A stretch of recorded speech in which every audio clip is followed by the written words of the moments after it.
That sounds nice, but I'm not hearing that that is going to happen or that that's even being talked about, Michael, which is unfortunate because it does seem as though level heads should prevail. But there's a lot of stubbornness right now, and that's on the part of both.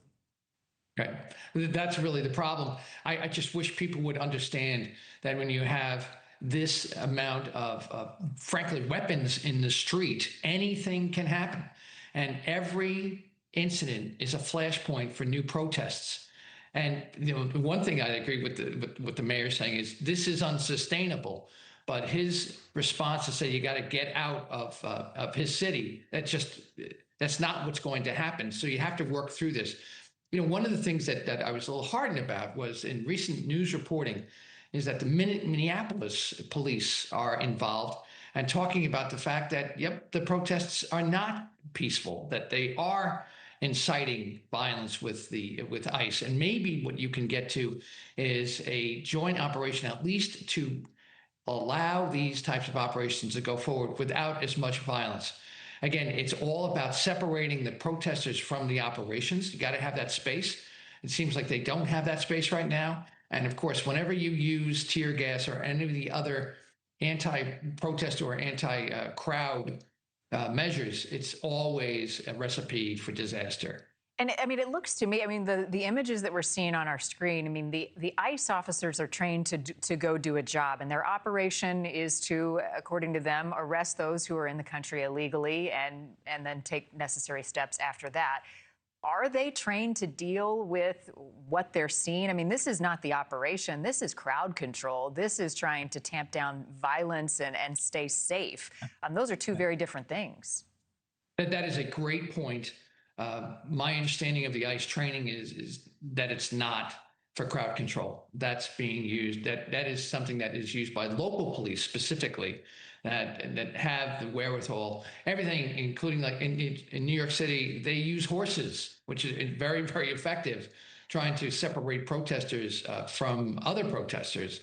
And they are trained better in terms of working with crowd control. Having said that, the ICE has come in, they are equipped, the resources have been applied, thousands are there. They're going to do this mission. Question is, when does it end?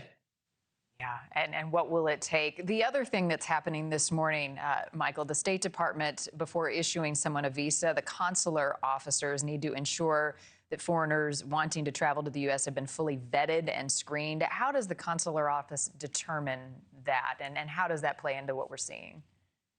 It has been a travesty, in my opinion, that the United States government has, not just this administration, but every administration, has not really invested in immigration. The United States is still the #1 destination for immigration across the world. And I believe that the strength of America is its diversification of its people, its cultures, of its education. And we need to invest in the immigration process so that you can get people to come through properly vetted and to become part of our society, because we need them desperately to continue to have preeminence in the world. We haven't done that. And so what you have is people who apply for visas and they want to go through the process, but they wait an enormously long period of time. There used to be an old saying that there are no votes at the border, so we're not going to spend money on border security. Well, we've done that. We now have effectively stopped illegal immigration across the southern border. Of course, other borders are still experiencing it.